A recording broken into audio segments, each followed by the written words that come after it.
So the great oceanic conveyor belt is driven by, तो अगर conveyor belt की बात करें हम, द ग्लोबल कन्वेयर बेल्ट, तो पढ़ लेते क्या होता है. The global conveyor belt is a system of ocean current that transport water around the world, है ना, पूरे वर्ल्ड में क्या वाटर ट्रांसपोर्ट करता है. While wind primarily propels surface current, deep current are driven by the difference in, ठीक है. तो विंड क्या करती है, विंड तो सरफेस करंट्स को चलाती है, लेकिन अगर डीपर करंट्स की बात करें हम, तो they are driven by the difference in water density, है ना. इसको हम बोलते हैं थर्मोहलाइन सर्कुलेशन. सो डेंसिटी किस पे डिपेंड करती है, density depend on both temperature and salinity. तो इसलिए हमने बोला है thermohaline, which is temperature thermo and haline is salinity.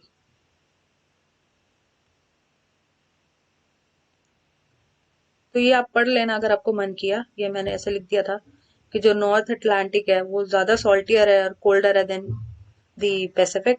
Okay, so poles पे क्या होता है कि at poles cold ocean water become saltier and denser. किसकी वजह से, इवेपोरेशन ज्यादा होती है एंड आइस फॉर्मेशन होती है वहां पे. तो जो कोल्ड सॉल्टी डेंस वाटर है वो सिंक कर जाता है ना. कोई भी डेंस चीज है वो इट ऑलवेज सिंक्स. ये देखो आप, कोल्ड सॉल्टी वाटर है, यहाँ पे क्या हो रहा है, इवेपोरेशन हो रही है, तो सॉल्ट कंटेंट बढ़ रहा है, तो उसके बाद क्या है, ये सिंक हो रहा है. So because there is no continent to block the water, the current can flow freely around the Antarctica. Antarctica के वहां पे कोई कॉन्टिनेंट नहीं है जो करंट को ब्लॉक कर सके, जैसे अभी हमने पढ़ा था पीछे डायग्राम में. तो some water moves into the Indian ocean while other current travel into the Pacific ocean. ठीक है, तो कुछ इंडियन ओशन में आ जाता है, कुछ पैसिफिक ओशन में चला जाता है. So deep water surface is in a process called upwelling the, ठीक है. अब deeper water surface in a process called upwelling. यहाँ पे अपवेलिंग हो रही है. यहाँ पे अभी हमने पढ़ा क्या हो रहा है, ये स्टेप्स है ना इसके, कि पोल्स से जो है वाटर सिंक होके जो है वापस आ रहा है क्योंकि कोल्ड और डेंस है. और ये सेकेंड है because there is no continent, यहाँ पे कॉन्टिनेंट नहीं है अंटार्कटिका में, तो क्या है वहां पे फ्रीली ओशनिक करंट जा रहे हैं. उसके बाद थर्ड स्टेप है कि डीप वाटर जो यहाँ पे है, फिर यहाँ पे अपवेलिंग हो रही है. अपवेलिंग हो रही है तो न्यूट्रिएंट रिच जो है वो एक्सपोज हो रहा है. उसके बाद फोर्थ स्टेप क्या है, यहाँ पे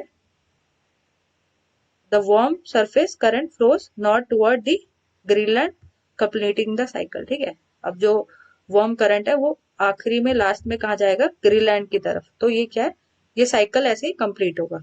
यहाँ से शुरू हुआ 1 से, देन 2 हुआ, 3 हुआ और ये 4. ओके, इसमें आप ध्यान रखना कि ये जो येलो वाला है ये वार्म करंट है और ये ब्लू वाला जो है ना ये कोल्ड करंट है, और ये इसके स्टेप्स है. ठीक है, तो अभी हम पढ़ चुके हैं कि जो ग्लोबल कन्वेयर बेल्ट है इसको हम थर्मोहेलाइन सर्कुलेशन भी बोलते हैं. तो थर्मो का मतलब होता है टेम्परेचर एंड हेलाइन का मतलब होता है सैलिनिटी. तो इसका आंसर हो जाएगा सैलिनिटी एंड टेम्परेचर डिफरेंस. चलिए उसके बाद बात करेंगे which of the following sequence is the correct order of the appearance in the geological history of earth. तो अगर हम जियोलॉजिकल हिस्ट्री ऑफ अर्थ की बात करें तो कौन सा सबसे पहले आया, कौन सा सबसे बाद में आया. तो ये सीक्वेंस है, मैंने यहाँ पे लिखा हुआ है, देख लो.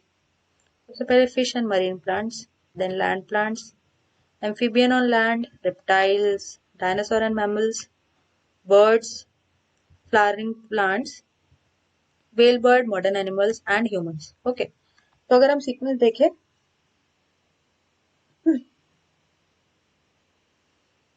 सीक्वेंस होगा हमारा फिश, है ना, ये रहा फिश. उसके बाद क्या आएगा, डायनासोर, उसके बाद फ्लावरिंग प्लांट्स, देन वेल्स. ठीक है, तो option 1, sorry, option 1 will be correct. Okay, so Gondwana coals of India as compare to coal from other part of world are richer है. अब गोंडवाना कोल में हमें क्या मिलेगा, बताओ बताओ. गोंडवाना कोल is rich in sulfur. The interval between successive high tide at any given place on the earth is, ठीक है, तो इसको आप अगर पढ़ोगे तो ये बहुत ही सिंपल है और ये फैक्ट बेस्ड है कि earth rotate through two tidal bulges every in lunar day.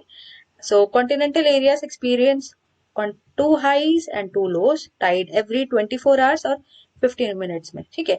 So it takes around 12 hour and 26 minutes between two successive high tides, ठीक है. तो दो सक्सेसिव हाई टाइड आने में और लो टाइड आने में कितना टाइम लगेगा? 12 आवर 26 मिनट्स. इस ऑप्शन से तो डी करेक्ट लग रहा है, तो 32 का डी हो जाएगा. अब the climatic condition under which the chemical weathering is most rapid, ठीक है. तो सबसे ज्यादा फेवरेबल कहाँ होती है केमिकल वेदरिंग? ये सबसे ज्यादा है हॉट एंड ह्यूमिड क्लाइमेट में. Okay. So, in which of the following environment do sediments show the poorest sorting? ठीक है. तो कौन सा ऐसा environment है जिसमें poorest sorting मिलेगी? Aeolian, fluvial. एओलियन जो एयर विंड वाले होते हैं ना डिपॉजिट्स, फ्लूवियल, कोस्टल, ग्लेशियर. तो बहुत ही बेसिक है ये. जो एओलियन ट्रांसपोर्ट के सेडिमेंट होते हैं दे आर बेस्ट सॉर्टेड, है ना, बहुत अच्छी सॉर्टिंग मिलेगी. लेकिन जो ग्लेशियल सेडिमेंट्स होते हैं ना they are poorly sorted. So answer will be glacier, है ना. एग्जाम्पल क्या होगा? Till deposit.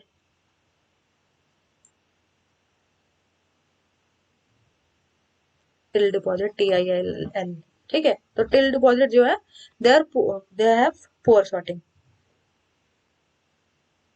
ओके.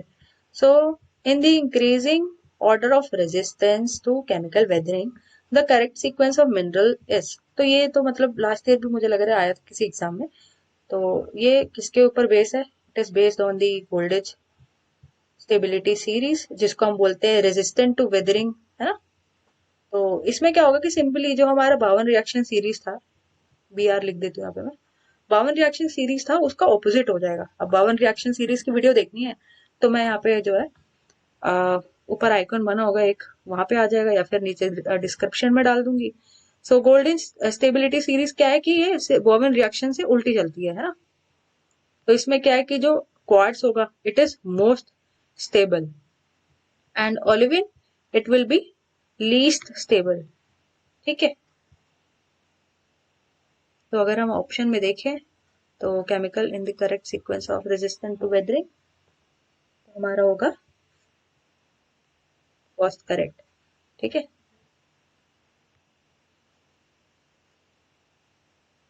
क्वार्ट्स आएगा सबसे लास्ट में, फिर फेल्डस्पार और सबसे पहले आएगा ओलिविन, ठीक है. सो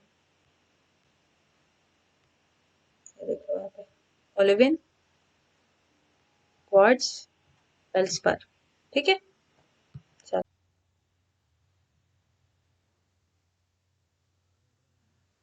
So thank you so much for watching this channel. Do like, share and subscribe. And video पसंद आया हो तो शेयर जरूर करना.